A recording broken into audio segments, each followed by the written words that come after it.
I feel like in a private podcast, I can really get to those kinds of heart things that just like a PDF lead magnet isn't going to really, make that connection for someone.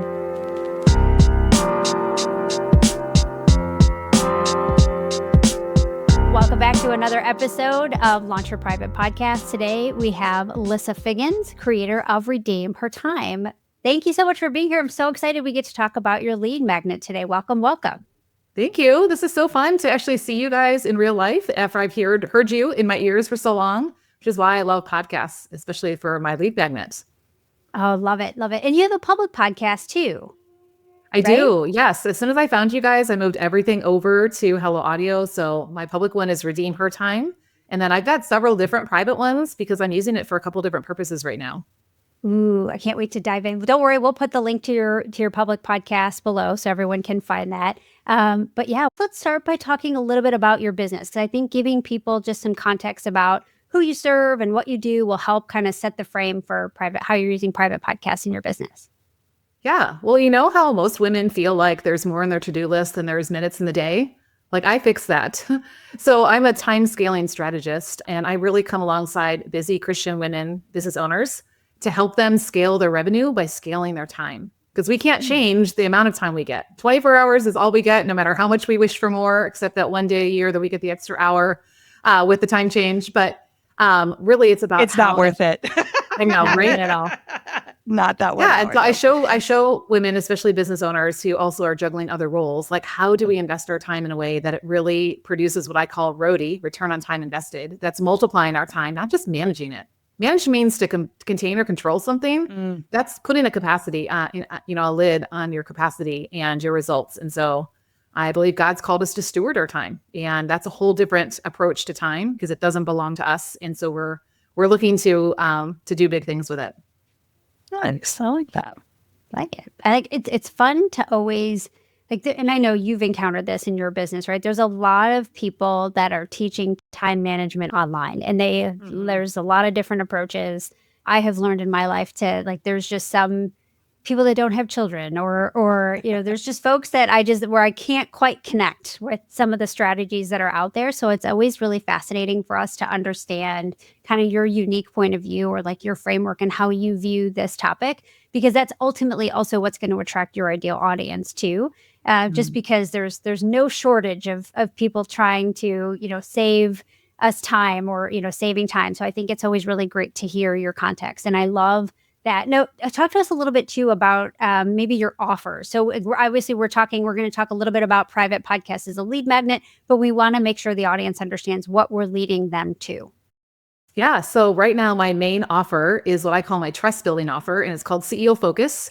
It's a 12-week coaching accountability program that helps business owners who oftentimes feel like we're spread thin and we've got so many different projects and things going on to really clarify one profitable project that's going to really propel their business forward and help them do something I call growth mapping instead of goal setting. Goal setting just says, I want to be at this place, and there's no map to get there. You're not going to get there. Growth mapping actually helps you break it down step by step. And so I teach them how to be able to hit these measurable goals in a 12-week or less time frame, and then walk it out with accountability. So it's really a very simple method, but it's so key if you want to move your business forward and not get stuck in tyranny of the urgent or in the weeds of the daily tasks and things like that, and then you never get around to the big growth stuff. Yeah, stuck in the busy. I like that. Okay, talk to us a little bit about when your audience, your ideal clients find you. I'm curious what the way you typically start a conversation. So what are they typically searching for? What is it? Maybe they have certain false beliefs about time management, or they've seen, things before, and they may have, different perspective on something. And you're going to come in and kind of teach them your process or your thoughts. I'm curious what that conversation starter looks like for you most often. Yes. I mean, so often what I hear is, Lissa, I don't have time, or some version of it. There's never enough time. If only I had time. If I had time, when I have time. After the holidays, I'll have time. I mean, fill in the blank, right? It's all the same thing, that so many people are seeing what feels like a lack of time. And as long as they're chasing that, they're missing the opportunity of the time that's actually right in front of them. And so one of the things I do is I help shift their belief from stop saying I don't have time. And my signature phrase that I end every podcast episode with, and it's on everything I send out, is you have time, because that's that first, belief shift that has to be made. And then I think the next thing is she thinks like, I just have to get better at managing it, because that's what she's been taught by all the time management gurus out there, is you just have to be more organized. You have to manage your time. And if you can manage your time, then you'll fix all your time problems. I can tell you from my own personal experience, it only works for so long, and then everything falls apart. And it's exhausting trying to keep everything in a row. So I teach her how to let go of time management. And so that's really my goal on my private podcast for the Lead Magnet, is to start undoing what she thinks time is supposed to look like, and showing her how time management is really what's the problem, and teaching her how to multiply her time instead of trying to manage it. Oh, okay. I like this. So this is fascinating. So let's talk about, so it's that shift. It's like, this is what you think you need. And then you're helping them understand, just framing their perspective a little bit differently, because ultimately, in order for them to take the next step with you in your program, they need to understand and buy into, there's got to be buy-in into your framework and your approach to helping them multiply their time, which is what they want most. Exactly. Yeah. And they've tried all the time management stuff out there, right? And it doesn't work for very long. So they're kind of wary about another time management thing. So often I've called myself an untime management strategist. Like, I'm going to help, we're going to flip this thing on its head. I come in with a lot of biblical truth too. And so my best clients have faith at the center of what they do. And so that's really a key differentiator. And I've had so many of them say to me, like, Lissa, I had no idea the Bible talks so much about time and how we should be approaching it. And so I think that sets it apart from just another time management hack or, way to save a quick 5 minutes or things like that, because we put that deeper purpose behind our time. So I feel like in a private podcast, I can really get to those kinds of heart things that just like a PDF lead magnet isn't going to really, make that connection for someone. Yeah, especially on that deeper, more personal level. Okay, so I love the fact that you've got a sharp point of view, which I think is going to be different than a lot of times what they've heard other, use the air quotes, and no, everyone listening, the time management gurus may be using, which also is probably what, many cases what turns them off from time management and learning about time management. So I think this is interesting. So let's dig into knowing where they're at, where they're coming to you, like that beginning point. Let's now talk about your lead magnets. Let's talk about the title. Let's talk about the framing and the positioning. Before we get into like the results, let's talk about making that connection to where they're at right now and how they're coming into, because I assume they're landing on your website or you're promoting it on social, and that's how they're finding it. Yes. A lot of times I've been guesting on someone else's podcast. That's always my lead magnet. If I'm part of like a summit where I've been a speaker, this is always where I drive people, because I feel like, if they were to come to my public podcast, I've got like almost 400 episodes. I mean, it could be very overwhelming. Where do you start? And so this is almost like, if I could only sit down with you, right, and tell you 10 things, these are the 10 things I would tell you. And I could put all of that right in that private podcast for them. Love it. Okay, let's talk about the title and the positioning of the private podcast. Yeah, I actually just recently updated my title, so I'd be curious your feedback on this. Originally, it was called The Productive and Profitable CEO. I just recently shifted it because I've been really talking a lot about scaling your revenue, your reach, and your results. And so I've just renamed it to Scaling Secrets of the Top 1%. Because what I teach inside of there is that 99% of people are missing it. They're what I call busyness owners. They're out there doing the business thing. They're on the hamster wheel, but they're not really getting anywhere. And so we're stepping off the hamster wheel. And so I wanted to create that intrigue about like the 1%. So they're like, oh, what's that? Like in the secret part of it, like this is something like not everybody's talking about. So that's the new name. I'd love your feedback on what you guys think of the Scaling Secrets of the Top 1%. Yeah, I think there's a fascination in many areas where people want to understand what the most successful folks are doing.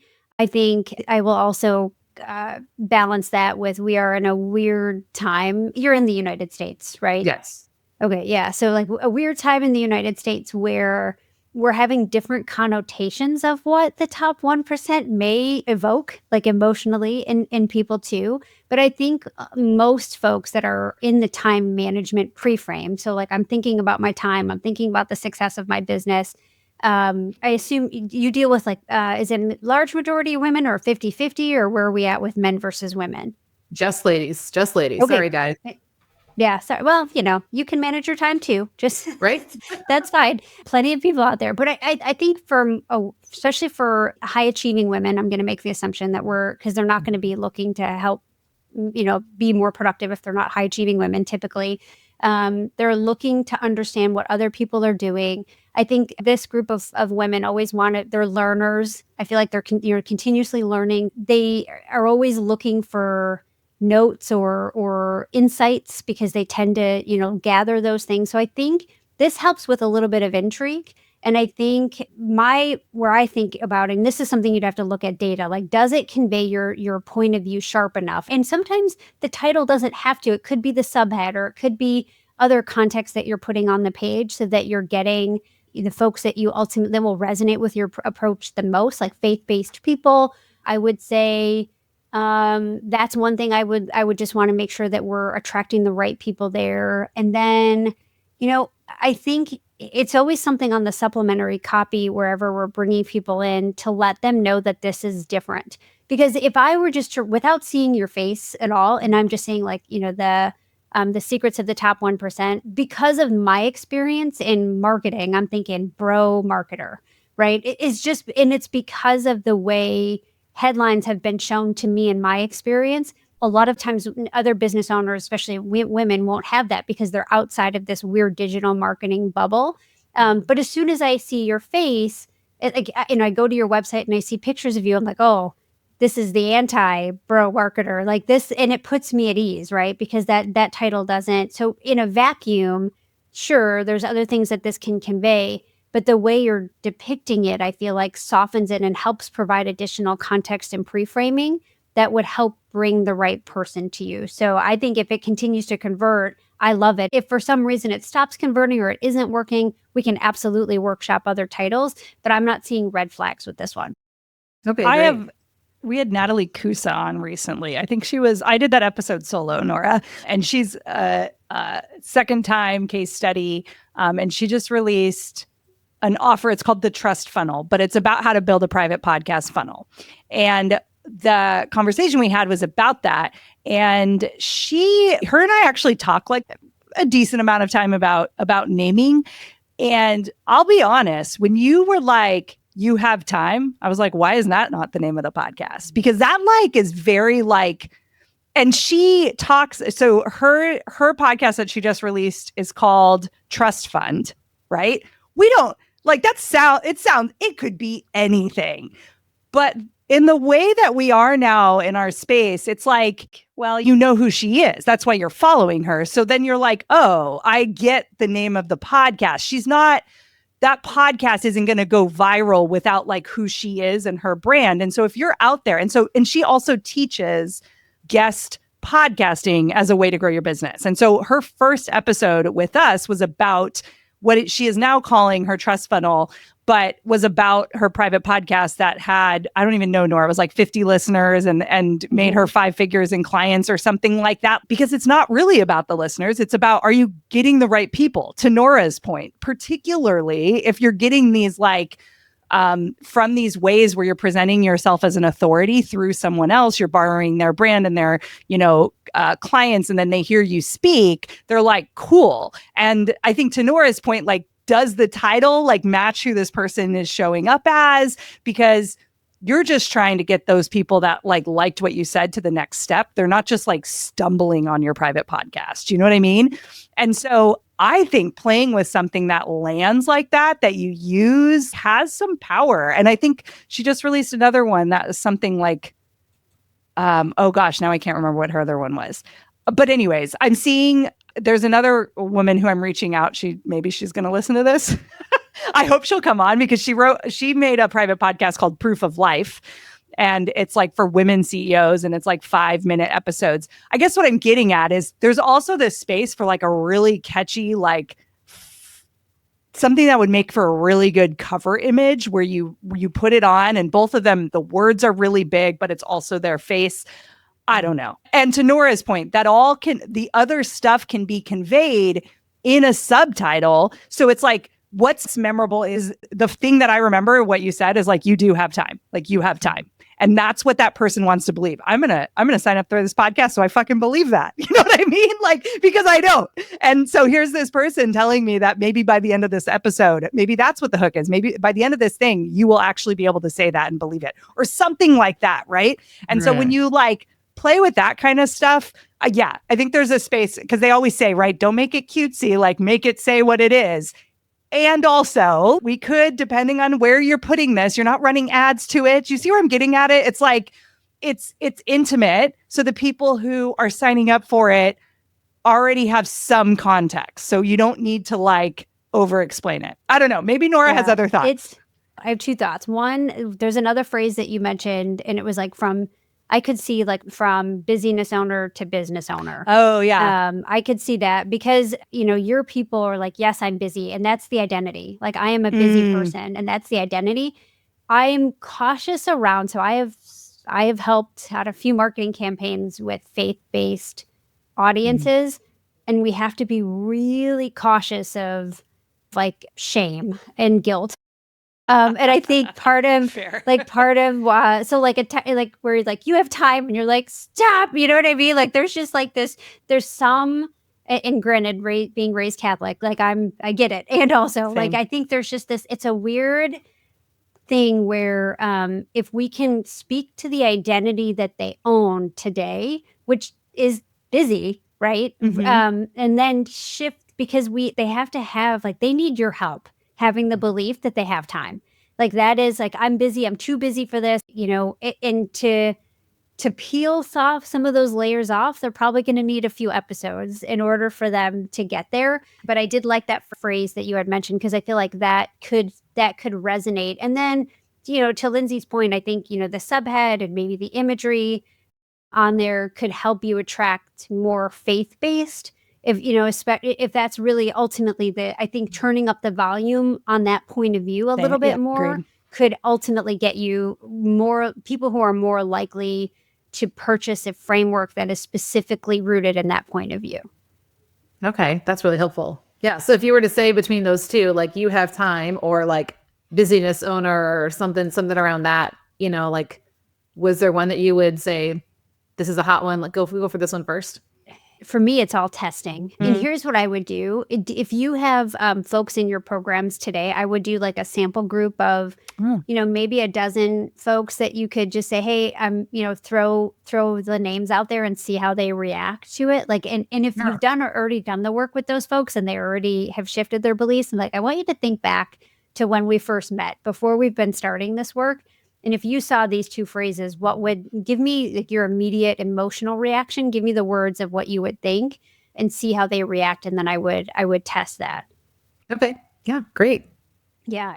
It's funny, the things that, it's a fine line. It's that guilt, shame piece of it with marketing and messaging. It's, it's a fine line. And sometimes it's a like fine line sometimes between $1 million launch and like a bust.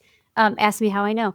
So yes, I would test that. But I do think it makes sense to really, especially for time management, because it is a very competitive space, to lean into your point of view a little bit more, because like you've said, they've heard it all, they've done it all, they've bought it all.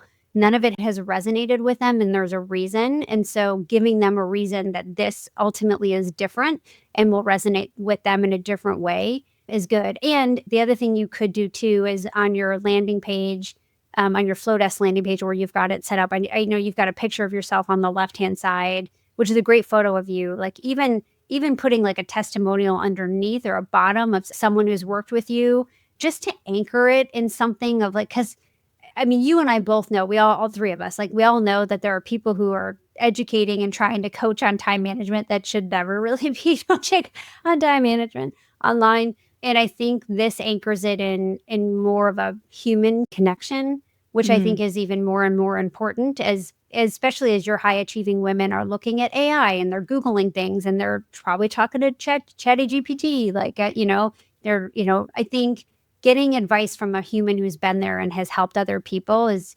really anchoring that in humanity, and it'll help make that connection even more. Yeah, I love it. Awesome. So, okay, we're anchoring where like the positioning. Honestly, like you could even, if you wanted to change the name of it and still have like the secrets of, the scaling, time scaling, or, secrets of the top 1% as a bullet point or something, I think that's also okay too. I think it's also okay to call out in stuff like this, especially in very competitive markets, like call out that they're probably thinking they've heard it all before. Like, I think it's okay to state it. Like, I just let's call a spade a spade. Like I think you've probably done all the things, and just to let them know it's different does go a long way in conversion. Yeah. And I do like the fact that it's audio. I think in your framing, you did say, so you're calling it a private podcast. If your folks know what that is because you have a podcast and they understand what a podcast is, I think that's great. And even knowing that your people want to be more productive and efficiency is one of their love languages, I think you could say like, listen on the go, listen anytime, easy to listen. Like you binge it, like you said, I think they're 10-minute or less episodes. And so even putting some of that information on there could make it feel doable and they can feel more confident in their ability to get through it. Because I'm sure your people who identify as busy and busy people have downloaded, they have a graveyard of PDFs that they just have not, or videos that they've opted into that they've never gotten a chance. So like make them feel a little bit confident in their ability to do it could go a long way in conversions too. Okay. Love it. Awesome.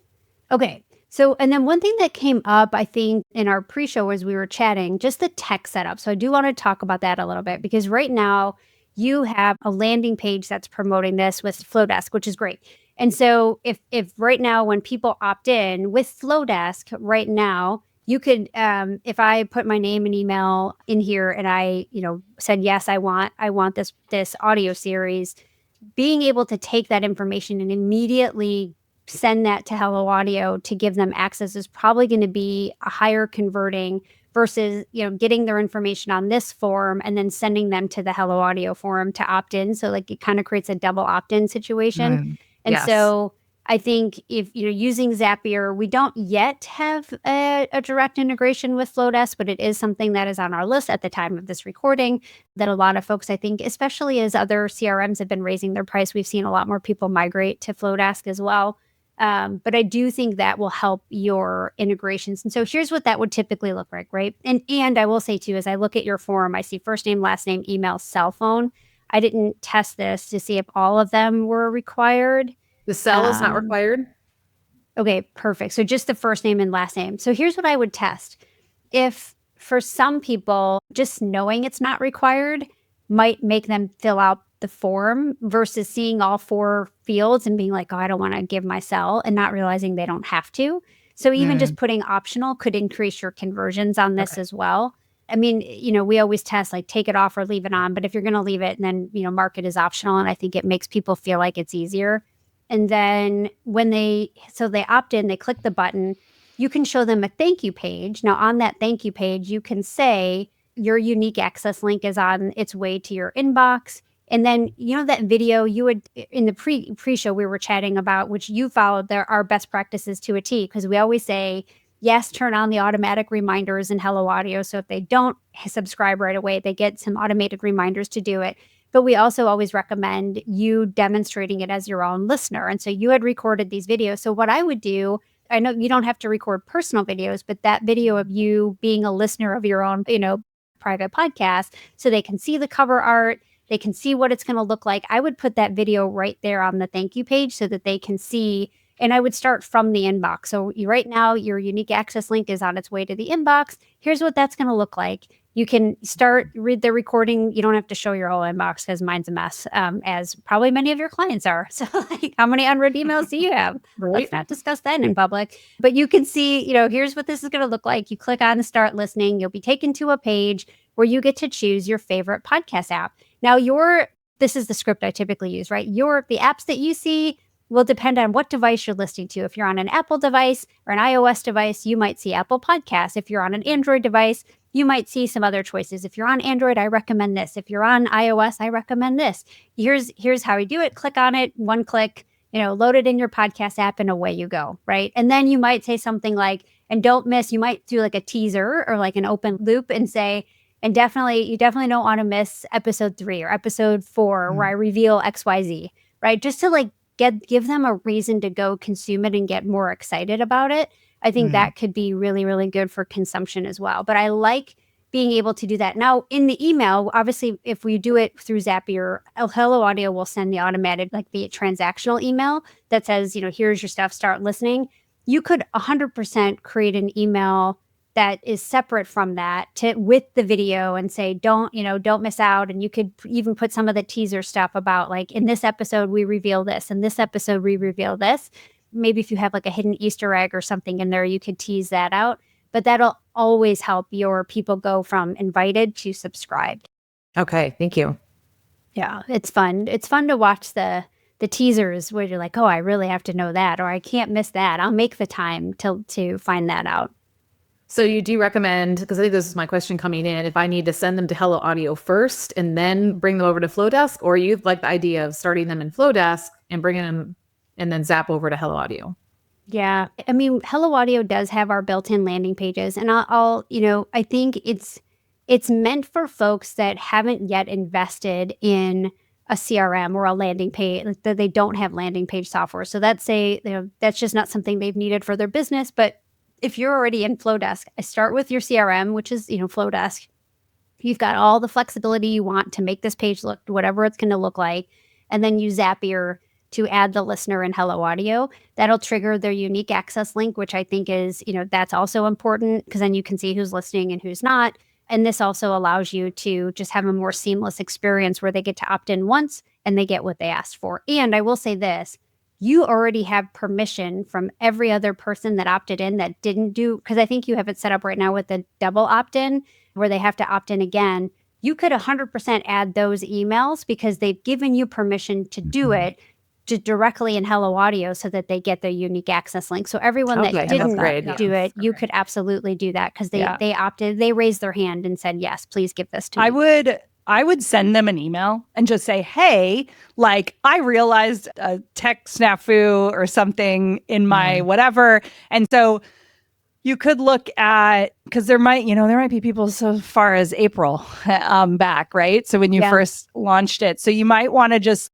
say, like, reintroduce yourself potentially. I don't know how often you've been emailing them, but like maybe just because they signed up for this one thing, you might need to like just do that email of like, I didn't realize that this was happening, but I found out that nearly half of my people that signed up for this didn't get it. You're getting this message because, you didn't receive the link or something. So I would only send it to people who are not subscribed.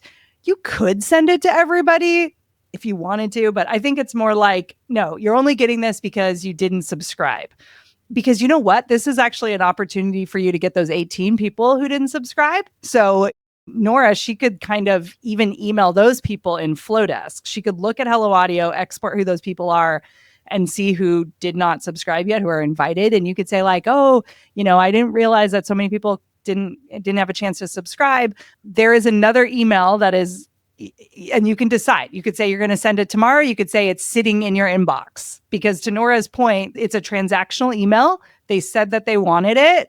And they didn't get it. And so you could say it's in your inbox. It is titled this, and then do a video for them and say it's really easy to sign up. When you see that email, you literally click that button, blah, blah, blah, and just do that minute video. But I would just, give them the like courtesy / reminder, because some people might be like, I have no idea, because it's going to say, your audio access and then the title, and it will have an image, but they're just going to be like, particularly if it was a summit or something like that, like they get a lot of stuff. And so you're going to have to reintroduce yourself, but that's a nice opportunity to kind of get people to sign up. It's a good idea. Yeah, I love that idea. Yeah, I like being able to, because those people had never even received the first invite.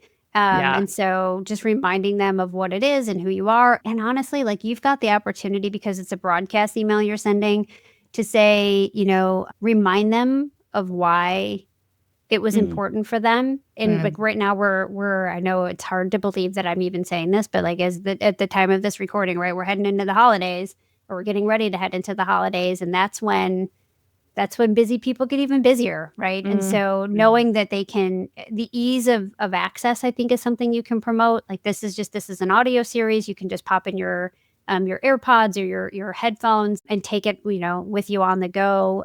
Make it, again, focusing on how easy it is to get the benefits, and more as like a value add, like the reminder of the benefits for them, of why it's there. And then I think that's the useful part of this, is like it's a nice re-engagement, a nice way to re-engage. It's a good point. I love that.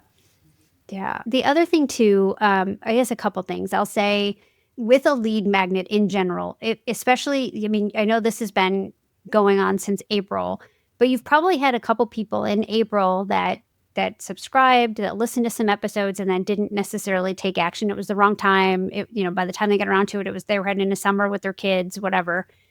you could also take this as an opportunity to re-engage with those folks as well. So there's a couple different ways to do it. Yes, you can send an email just to remind them of it's there. You could let them know. I think you had mentioned you had made a couple updates to episodes, and you could just say, hey, we've included some new content. You don't need to go into a ton of detail. We've included some new content. So here's what that looks like. You're subscribed. It's in your favorite podcast player.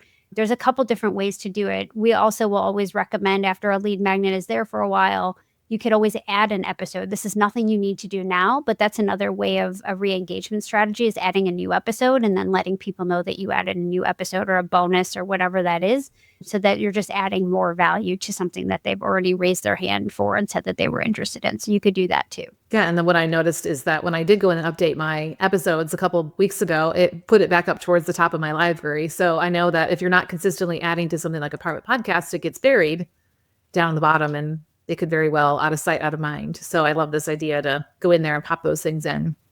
Yes. Yeah. I think just, giving the little bit of a refresh just brings it back top of mind. Now, if I'm looking at some of your episodes too, I think you do use the universal footer in Hello Audio. So right now, and that's fantastic. So I love that when you are providing actions that people don't have to wait necessarily to listen to every single episode to take action. And so being able just to have that in every episode, no matter, and some people skip around based on the title, based on your numbers, it looks like that's what people are doing. They'll start with the first episode because that's kind of normal for a lot of folks, but then they might look at the title and say, oh, that actually looks really interesting or relevant to me. And then they'll just kind of pop down there. And so you want to make sure those calls to action are in every episode. So it looks like those are, which is really fantastic. And then as I was sharing with you guys earlier, I weave it into the ending of what I'm talking about. So somehow I pull in that top resource, which is that 12-week program, into what we were talking about as the next step. So I'm not just hoping that they're going to go read the show notes, because we all know you put earbuds in and then you don't have it right in front of you when you're looking at it. So I like to make sure that I talk about it as well as put it in the show notes. And then, of course, I tease the next episode so that hopefully they'll just go on to the next one. I love that. So it's really just pre-framing the amount of value that's happening inside that container, inside that program. So that, and you're speaking the URL out loud, and your URL is really easy to remember, which I think is really great too. For some URLs, it's not as easy to speak. I've heard so many people say, like, the link will be in the show notes, and then it's not. And you're like, how do I find it? So I figure if I say it out loud, then they hear it and they see it, then chances are, like you said, it'll stick because it's easy to remember. Yes, a lot more likely. Now, question, I guess, on this program, remind me, what is the price point for the program? It's $297. Right. Okay. So it's super accessible. Do you invite people to ask questions? Like, are you getting any questions about joining the program? I'm curious what the top ones might be if you are. I actually am not getting a lot of questions about it. A lot of people come in via my masterclasses and workshops, which I also use Hello Audio for those replays. That's been a game changer. To not send somebody a YouTube link that they feel like they don't have time to sit in front of a screen. They can just put it in their ear or put it on the counter while they're, making dinner or whatever, and like binge, put it at 1.5 speed to catch up on a replay or something like that. So anyway, so in those types of settings, like, they're hearing a lot in that time frame. And so it answers a lot of questions in that one. I haven't gotten any questions directly from the lead magnet version of the private podcast. It might be interesting how long is the masterclass? Well, like, I've done some where it was just a one-time session. So it was just like 1 hour. Last week I did a 3-session one. And actually I had a really good success rate of people that went and listened to the replays, which is always my goal. If someone doesn't attend live, my goal is to get them to the replays and to listening to them. So there were 3 1.5 hour sessions, and I had a really high conversion rate of people who opted in for that and listened to all 3 of them. Okay. I think that's fantastic. I think what you could do, that could be a series in and of itself. Like, that could be a digital product. You're giving away enough content there that feels like a potential digital product that you might be able to do, that you might charge for. You don't have to, but that's an option. The hour-long workshop or masterclass could absolutely be used as a bonus episode on that lead magnet, especially if you're using, I assume in a masterclass, you're probably doing a little bit more pitch information, where you're talking a little bit more in detail about what's included in the program and kind of what it looks like. Yes. Okay. So that could be really helpful. And, another option, another idea is like Q&A historically have had a lot of success running like info sessions for coaching programs. So yes, we do like live workshops or lead magnets, sometimes free, sometimes paid, but I'll always do like a dedicated, either a live Q&A or what we'll call an info session, so that people can just ask questions about the container, like that coaching container as well. And this works really well, especially if it's a high ticket, because high ticket, I mean, this is obviously very accessible, but even high ticket, you tend to have a little bit more touch points, especially right now with the economy and everything else.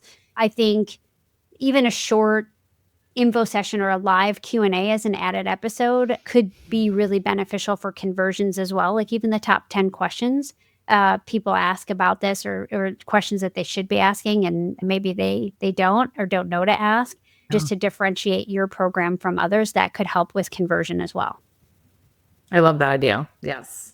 And what I have been doing is when I do the next like masterclass or workshop, in the pre-email sequence that I have going out via Flowdesk, I will link to one of the other private audio access to an earlier replay to say, hey, we're going to be building on this. This would be a great thing for you to binge before you come to the workshop, for that person who, just really is hungry to really learn. And so just kind of giving them more exposure to some of the other private audio feeds that I have. Nice. And that just adds a lot more value and generates that goodwill before they even get in. So like you're being seen as someone who adds a lot of value or gives a lot of value before they even arrive, to that, which I think is really great too. Awesome. Yeah. This is a lot of fun that you've got master classes, I think. And I like, to be fair, I really do like having more than one avenue for you to attract clients. I think having the master classes and having the private podcast for folks, because there will 100%, even though we say like, yes, you'll get the replay or whatever it is, there's going to be people who see that live on the calendar and say, I can't, I've got soccer practice, or I can't do that because I'm working, or whatever that might be. And so giving them another way to engage with you, I think is really important, especially having those multiple touch points to learn from you, to know your style, to just like get to know you and your values too, and your point of view, I think is really helpful as we need more human connection in order for people to make that investment, especially in a competitive field like this. Yeah. I love that. Yeah, I always say, what I teach is let's turn time from your greatest obstacle into your most valuable opportunity. And so I like to say to people, like, don't let time be the reason that you don't sign up for this workshop, because I'm going to, I've got this private audio feed that I'll send you so you can binge on the go or catch up or whatever. And yeah, because like if somebody really wants the information, then I don't want time to be what the issue was. Yes. And oh, absolutely. And private podcasts are great for the I don't have time objection. I think we see that a lot more. I think there's a lot of people that are losing conversions that don't offer private podcasts because they're making it difficult to get access to the information, and people know they can't be there live. So I love the fact that you're promoting that on the front end to help people opt in, whether they're paid or free. Getting them to actually take the first step and trusting themselves that they're going to consume the information is really important. So leveraging it that way is fantastic. Love it. Good. Well, it's been really fun to have this resource. I love it. I actually also use it for my clients for replays from coaching calls. Nice. You know how like you'll get coached on something and you're like, I want to go back and listen to that again, but you don't want to sit, in front of a Zoom link or a YouTube link or something like that. So I also have a private one for my clients where I put those coaching calls on there for them, and then go back. It becomes like this resource library for them to go back when they want to work on something or re-listen to the coaching they got or somebody else got. So that's been a really fun way to use it too.